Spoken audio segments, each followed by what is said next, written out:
UAEക്ക് നേരെ ഇന്നും മിസൈൽ ആക്രമണം. രാജ്യത്തെ ലക്ഷ്യമിട്ടെത്തിയ മിസൈൽ ആക്രമണ ഭീഷണികളെ പ്രതിരോധ സംവിധാനങ്ങൾ വിജയകരമായി തടഞ്ഞതായി അധികൃതർ അറിയിച്ചു. ഇന്ന് പുലർച്ചെയാണ് മിസൈൽ ആക്രമണം ഉണ്ടായത്. വലിയ ശബ്ദം കേട്ടതോടെ ദുബായിലും ഷാർജയിലും പലരും പരിഭ്രാന്തരായിരുന്നു. നിലവിൽ സ്ഥിതിഗതികൾ പൂർണ്ണമായും സുരക്ഷിതമാണെന്നും ജനങ്ങൾക്ക് ദൈനംദിന പ്രവർത്തനങ്ങളുമായി മുന്നോട്ടു പോകാമെന്നും അധികൃതർ അറിയിച്ചു. UAEക്ക് പുറമെ സൗദിയിലും ബഹ്റൈനിലും കുവൈത്തിലും ഇന്നും ഇറാൻ മിസൈൽ ആക്രമണം നടത്തി. കുവൈത്തിലെ ഉപ്പുവെള്ള നിർമ്മാർജ്ജന പ്ലാന്റിന് നേരെയുണ്ടായ ആക്രമണത്തിൽ ഒരു ഇന്ത്യക്കാരന് പരിക്കേറ്റു.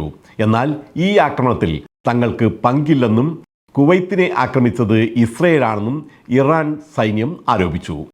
സ്ഥിരീകരിക്കാത്ത വാർത്തകൾ പ്രചരിപ്പിക്കരുതെന്ന് UAE അധികൃതരുടെ പ്രത്യേക നിർദ്ദേശമുണ്ട്. അതുകൊണ്ട് തന്നെ അതത് രാജ്യങ്ങളുടെ ഔദ്യോഗിക ഏജൻസികൾ നൽകുന്ന വാർത്തകൾ മാത്രമാണ് ഇവിടെ അവതരിപ്പിക്കുന്നത്. ഇതിൽ ഊഹാപോഹങ്ങളില്ല, ആവേശമില്ല, തികച്ചും ആധികാരികമായ വാർത്തകൾ മാത്രം.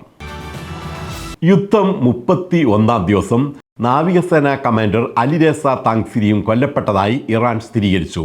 ഹോർമൂസ് കടലിടുക്കിൽ തന്ത്രങ്ങൾ ആവിഷ്കരിക്കുന്നത് കൊല്ലപ്പെട്ട അലിരേസയാണ്. അതുകൊണ്ട് തന്നെ ഇറാന്റെ സമുദ്ര മുന്നേറ്റത്തിന് ഇത് ഒരു വഴിത്തിരിവായി മാറാൻ സാധ്യതയുണ്ടെന്നാണ് വിശകലന വിദഗ്ധരുടെ വിലയിരുത്തൽ. ഇറാനിൽ ഇന്നും ശക്തമായ ആക്രമണമാണ് ഇസ്രായേൽ അഴിച്ചുവിടുന്നത്.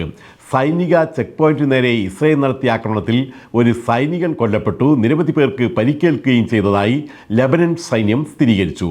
ഇറാനും ശക്തമായി തിരിച്ചടി തുടരുകയാണ്. മിസൈൽ ആക്രമണത്തെ തുടർന്ന് ഹൈഫയിലെ ബസാൻ എണ്ണ ശുദ്ധീകരണശാലയിൽ തീപിടുത്തമുണ്ടായതായി റിപ്പോർട്ടുണ്ട്. ഇറാന്റെ പുതിയ നേതാക്കൾ വളരെ ന്യായയുക്തരാണ് എന്നും അവരുമായി ഉടൻ കരാറിലെത്തുമെന്നും US പ്രസിഡന്റ് ഡൊണാൾഡ് ട്രംപ് ഇറാനിലെ എണ്ണ കൊണ്ടുപോകാൻ ആഗ്രഹിക്കുന്നുവെന്നും ഗാർഗ് ദ്വീപിന്റെ കയറ്റുമതി കേന്ദ്രം പിടിച്ചെടുക്കാൻ കഴിയുമെന്നും ഫിനാൻഷ്യൽ ടൈംസിന് നൽകിയ അഭിമുഖത്തിൽ അദ്ദേഹം വ്യക്തമാക്കി. US വിമാനങ്ങൾക്ക് വ്യോമാതിർത്തി അടച്ച് സ്പെയിൻ.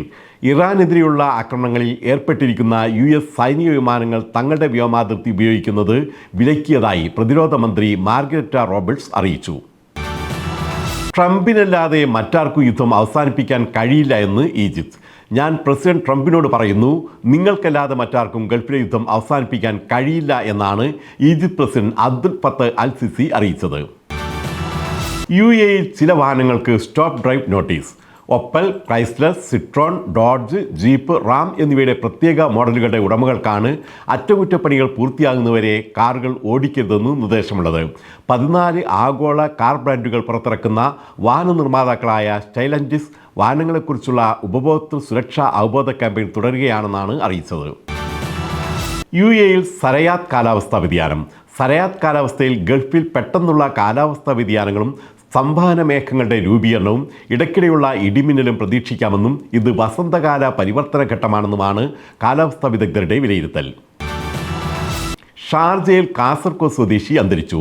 തൃക്കരിപ്പൂർ വടക്കുംപാട് ഫാരിസ് ഇബ്രാഹിം ആണ് ഹൃദയാഘാതത്തെ തുടർന്ന് മരിച്ചത്. 26 വയസ്സായിരുന്നു. ഷാർജയിൽ ബൈത്താൻ സ്ലൂപ്പ് നടത്തിവരികയായിരുന്നു.